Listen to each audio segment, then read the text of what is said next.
गोष्टीचे नाव आहे पकडा त्या मांजराला. गोष्ट लिहिली आहे तारिणी विश्वनाथ. मराठी अनुवाद केले आहे वसुधा आंबिये.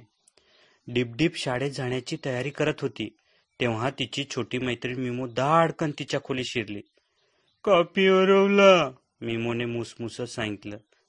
कापी हे मिमोच्या मांजराचं नाव होतं.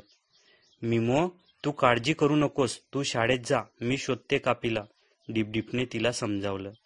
मिमो गेल्याबरोबर डिपडिप व्हीलचेअरवर सुसाट वेगाने निघाली.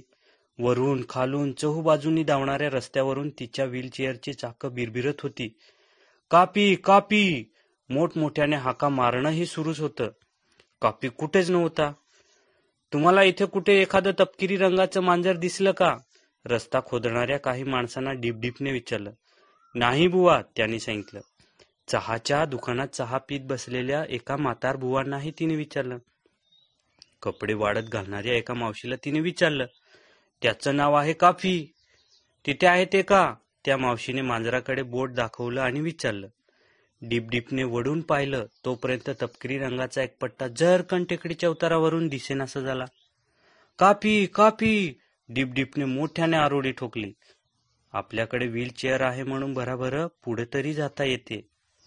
कापीने पडता पडता अनेक घरं मागं टाकली.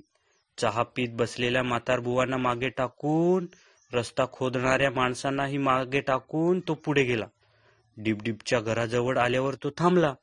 त्याने शेपटी हलवली आणि एका झाडावर चढला. उंचावरच्या एका फांदीवर जाऊन तो बसला. डिपडिप त्या झाडापाशी पोहोचल्यावर थांबली. ती अगदी दमली होती आणि तिला खूप भूकही लागली होती. तिने आपला जेवणाचा डबा उघडला आणि पाहिलं तर ओहो, माशाचं कालवण. आता कापी नक्कीच खाली येईल. कापी, तुला मासे हवे आहेत? डिपडिपने ओरडून विचारलं आणि कापीला दाखवण्यासाठी डबा वर उचलला. मासे कापीने खाली वाकून बघितलं, पण अचानक कापीला खाली उतरायची भीती वाटली. मियाव, तो केविलवाण्या स्वरात काही सांगत होता. मी वरती चढून तुला घेऊन येऊ, जादा शहाणा आहेस. डिपडिपने व्हीलचेअर झाडाच्या अगदी जवळ नेली. फांदी हातात आली. टुनकन उडी मारून त्याच फांदीवर बसणं जमवलं. कापी, दीड शहाण्या, आता तरी ये इथे, तिने ओरडून त्याला जवळ बोलवलं. म्याव असं म्हणून हळूहळू घसरत कापी खाली आला आणि तिच्या जवळ जाऊन लाडीगोडी करायला लागला. त्याचवेळी डिपडिपने खाली सुरू असलेलं बोलणं ऐकलं. तिथे बघा, त्या झाडावर आहे ती. तिथे कशी पोहोचलीस तू? डिपडिपने खाली वाकून पाहिलं. बऱ्याच नजरा तिच्यावर रोखलेल्या होत्या.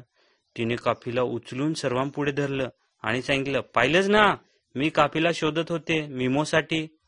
सगळे तिच्याशी बोलता बोलता हसायलाही लागले आणि तिला जवळ घेऊन त्यांनी तिचं कौतुकही केलं.